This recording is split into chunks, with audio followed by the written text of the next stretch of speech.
So I've got to take the crimp out of all this brass.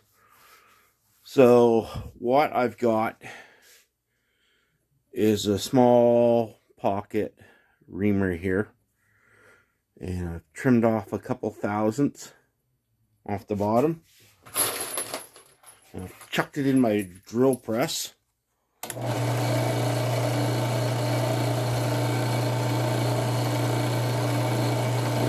And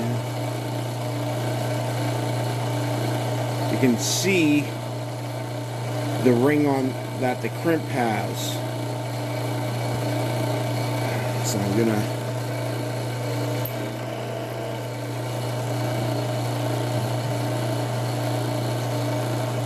you can see I'm starting to remove it.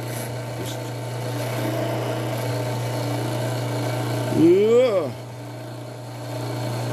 and there the crimp is gone, and I can insert a primer no problem. You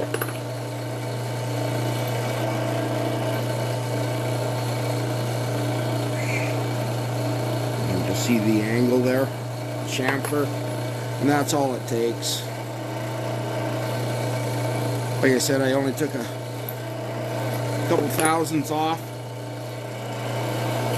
to allow it to get a little bit better bite on it.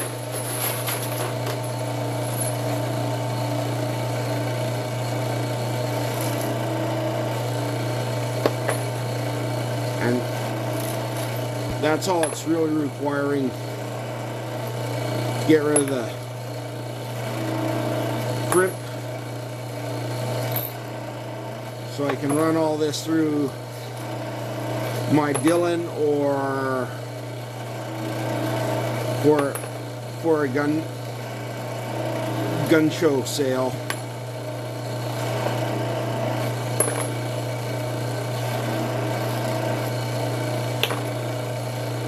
Normally I only make a couple of bucks for doing this. It's not a heck of a lot. Normally it helps pay off my table that I get at the gun shows.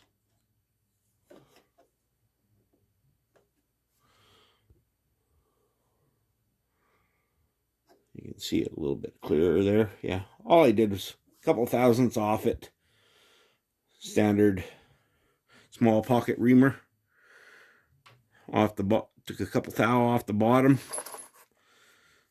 And it does a little bit of a chamfer.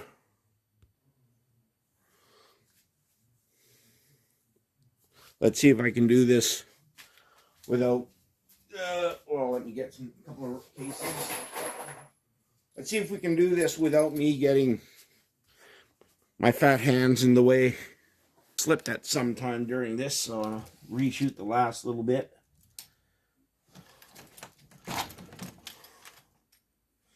You can see how long it takes. Ooh.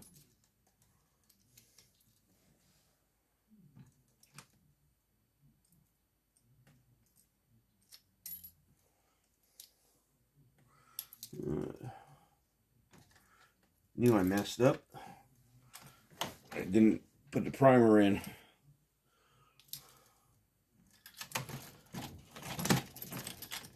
I didn't do that portion of it, the stroke.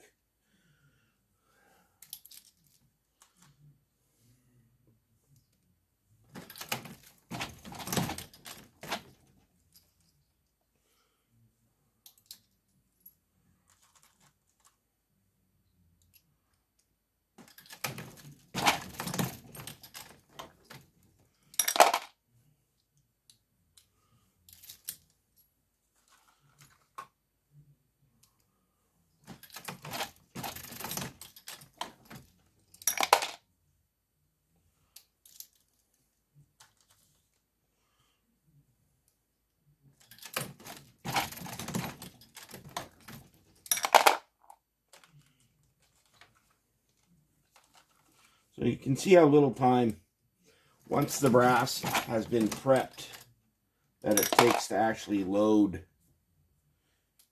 rounds.